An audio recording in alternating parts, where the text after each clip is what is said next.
చూస్తున్నాం. డీజీపీ కార్యాలయం దగ్గర ఉద్రిక్త వాతావరణం చోటు చేసుకుంది. పోలీసులకు అయ్యప్ప భక్తులకు మధ్య తోపులాట చోటు చేసుకుంది. డీజీపీ కార్యాలయంలోకి వెళ్లేందుకు ప్రయత్నించారు స్వాములు. అయ్యప్ప మాల వేసి పోలీసు డ్యూటీకి రావద్దంటూ ఇచ్చిన మెమోతో వివాదం ఏర్పడింది. అటు శాంతియుతంగా నిరసన చేస్తుంటే లాఠీ చార్జ్ చేశారంటూ స్వాములంతా ఆరోపిస్తున్నారు.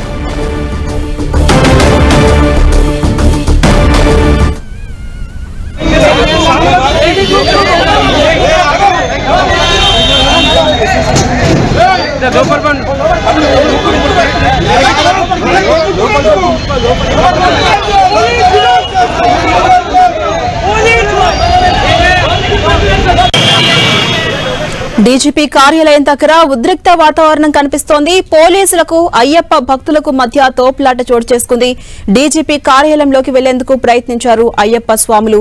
అటు అయ్యప్ప మాల వేసి పోలీసు డ్యూటీకి రావద్దంటూ ఇచ్చిన మెమోతో వివాదం ఏర్పడింది.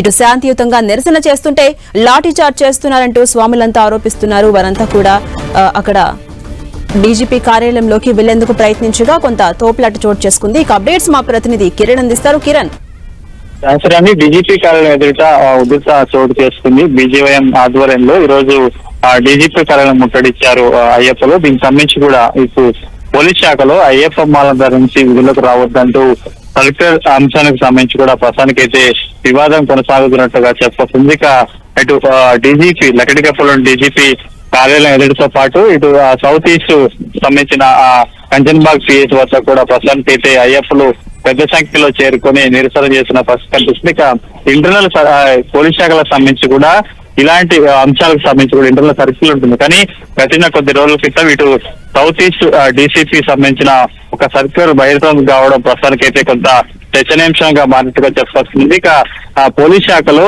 ఇటు అయ్యప్ప మాలలకు సంబంధించి కూడా ఇలా వ్యవహరించడం సరికాదంటూ పలువురు అయ్యప్పలు కూడా నిరసన దిగడం, ఆ తర్వాత బీజేపీ ఆధ్వర్యంలో ఈ రోజు డీజీపీ కార్యాలయం ఎదుట కూడా వాళ్ళు పిలుపునిచ్చిన నేపథ్యంలో భారీగా పోలీసులు మోహరించారు. ప్రస్తుతానికైతే కార్యాలయం లోపలికి వెళ్లేందుకు ప్రయత్నించిన అయ్యప్పలను అదేవిధంగా బీజేపీ సంబంధించిన నాయకులను కూడా అడ్డుకొని వారిని అరెస్ట్ చేసి సమీపంలోని పేర్చి తరలించిన పరిస్థితి. దీంతో ఒక్కసారిగా డీజీపీ కార్యాలయం ఎదుట కొంత ఉధృత చోటు చేస్తున్నట్టుగా చెప్పుకోవాలి. ఝాన్సీరాణి, అంటే కిరణ్, గతంలో ఎప్పుడైనా ఇలాంటి మెమో ఇవ్వడం జరిగిందా? అసలు మెమో దాని వెనుక ఉన్నటువంటి ఉద్దేశం ఏంటి? పోలీసులు ఏం చెప్తున్నారు? ఎలా అర్థం చేసుకోవచ్చు? ఝాన్సీరాణి, ఈ సర్కులకు సంబంధించి కూడా వారి పోలీస్ శాఖలో రెగ్యులర్ గా ఉంటున్నట్టుగా చెప్తున్నారు. కానీ కొంతమంది అయ్యప్ప మాల ధరించిన వారికి సంబంధించి కావచ్చు, కొంత సర్కులకు సంబంధించిన అంశాలను జోడిస్తూ ఉంటారు. కానీ గతంలో ఇలాంటి సర్కులర్లు కూడా రొటీన్ గా అవుతుంటాయి. దీనికి సంబంధించి కూడా వాళ్ళు యూనిఫామ్ మాల ఒకవేళ ఎవరైనా మాల ధరించాలి కానీ వాళ్ళు యూనిఫామ్ లో ఉంటారు. కానీ స్పెషల్ గా వాళ్ళకి సంబంధించి, ఎందుకంటే పోలీస్ శాఖ అనేది అందరికి సంబంధించింది కావచ్చు, ఒక మతానికి సంబంధించి కావచ్చు, ఒక దానికి సంబంధించి మనం చేయొద్దనే ఉద్దేశంతో కూడా పెట్టింది. కానీ దీనికి సంబంధించి ప్రత్యేకంగా సెలవులు కూడా ఇస్తుంటారు. కానీ ఈ తరహా సర్కులర్ అనేది బహిర్గతం కావడం కొంత చర్చనీయాంశంగా చెప్పొస్తుంది. పోలీసు వర్గాలలో పోలీస్ శాఖ సంబంధించి కూడా ఇది రొటీన్ సర్కులర్ గానే చెప్తున్నారు. అటు మాల ధరించిన స్వాముల విషయంలో ప్రధానంగా ఈ మెమో ప్రకారం ఏ విధమైన ఆంక్షలు అనేవి అమల్లో ఉంటాయి? ఈ మాల సంబంధించిన వారికి సంబంధించి ప్రత్యేకంగా 2 నెలల సంబంధించిన సెలవుగా ఉంటుంది. కానీ కొంతమంది సెలవు ఇవ్వట్లేదంటూ కూడా ఆరోపణలు చేసినట్టుగా తెలుస్తుంది. కానీ వాస్తవానికి ఈ మాల ధరించిన వారికి ప్రత్యేక సెలవు కూడా శాంక్షన్ చేసే అవకాశం ఉంటుంది. కేవలం మాల ధరించి విధుల్లో హాజరు కావద్దనేది ముఖ్య ఉద్దేశం. దీనికి సంబంధించి ప్రస్తుతానికైతే కొంత పాత సర్కులరే ప్రస్తుతం కొంత అందుబాటులోకి రావడం, దీనికి సంబంధించి చర్చ జరుగుతున్న నేపథ్యంలో ఈ తరహా జరుగుతున్నట్టుగా చెప్పొస్తుంది. ప్రస్తుతానికైతే ఈ సర్కులర్ సంబంధించి ఇటు సౌత్ ఈస్ట్ జోన్ సంబంధించిన శాఖలో ఒక ఎస్ఐకి సంబంధించి అతడు దీనికి సంబంధించి మాలధరకు సంబంధించి కూడా అప్లికేషన్ పెట్టుకున్నప్పుడు రిజెక్ట్ చేసిన అంశానికి సంబంధించి కూడా ప్రధానంగా కొంత దీనికి సంబంధించి చర్చ జరుగుతుంది. కాబట్టి అందులో ఉద్దేశంగా బాగానే ఈరోజు బీజేవైఎం ఆధ్వర్యంలో అయ్యప్పలు ఈ తరహా ఆందోళన చేసినట్టుగా చెప్పుకోవాలి. ఝాన్సీరాణి, అంటే కిరణ్, అటు డీజీపీ కార్యాలయం దగ్గర ఉద్రిక్త వాతావరణం కనిపిస్తోంది. పోలీసులకు అయ్యప్ప స్వాములకు మధ్య కొంత తోపులాట కూడా చోటు చేసుకుంది కదా, ప్రస్తుతం పరిస్థితి ఎలా ఉంది? ప్రస్తుతానికి బీజేవైఎం కార్యకర్తలకు సంబంధించి కూడా డీజీపీ కార్యాలయం ముట్టడికి పిలుపునిస్తామంటూ నేపథ్యంలో డీజీపీ కార్యాలయం ఎదుట భారీగా పోలీసులు మోహరించారు. వివిధ ప్రాంతాల నుంచి కూడా అయ్యప్పలు పెద్ద సంఖ్యలో ఇక్కడికి చేరుకునే అవకాశం ఉన్నట్లుగా కొంత పోలీసులకు సమాచారం ఉండడంతో భారీగా బలగాలను కూడా మోహరించిన పరిస్థితి కనిపిస్తుంది. కాబట్టి అయ్యప్పలను నిరసన చేసేందుకు వచ్చిన వారిని కూడా ప్రస్తుతానికైతే పోలీసులు అదుపులోకి తీసుకొని వారిని సమీప స్టేషన్ లో వదిలిపెట్టారు. Right, thank you Kiran.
Right, మనం విజువల్స్ చూస్తున్నాం. అయ్యప్ప భక్తులు కొంత ఆగ్రహంతో ఉన్నారు, వారు నిరసన వ్యక్తం చేస్తున్నారు. దీంతో డీజీపీ కార్యాలయం దగ్గర కొంత ఉద్రిక్త వాతావరణం చోటు చేసుకుంటోంది. పోలీసులకు అయ్యప్ప భక్తులకు మధ్య తోపులాట చోటు చేసుకుంటోంది. డీజీపీ కార్యాలయంలోకి వెళ్లేందుకు అయ్యప్ప భక్తులంతా కూడా ప్రయత్నిస్తున్నారు, వారిని నిలువరించే ప్రయత్నం చేస్తున్నారు పోలీసులు. ఈ నేపథ్యంలో అయ్యప్ప భక్తులంతా కూడా నిరసనలో పాల్గొంటూ ఉన్నారు. అయ్యప్ప మాల వేసి పోలీస్ డ్యూటీకి రావద్దంటూ ఇచ్చినటువంటి ఈ మెమోతో వివాదం ఏర్పడింది.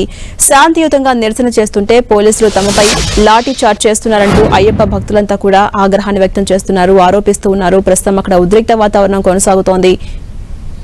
దానికోసమే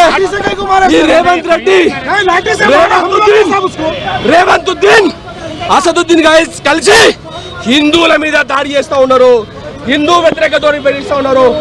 మేము ఒకటే డిమాండ్ చేస్తా ఉన్నాం, ఇదే పోలీస్ ఆఫీసర్లు పోయి శరీరాలు వేసుకొని ఇఫ్తార్ ముందుకు వెళ్తారు, కానీ మా హిందూ పోలీసు వాళ్ళు అయ్యప్ప మాల వేసుకోమంటే మేము ఇస్తా ఉన్నారు. ఈ పోలీస్ శాఖ వాళ్ళు, ఈ పోలీస్ శాఖ డిమాండ్ చేస్తా ఉన్నా, మీరు ఎక్కడ కుమ్ముకేస్తా ఉన్నారు?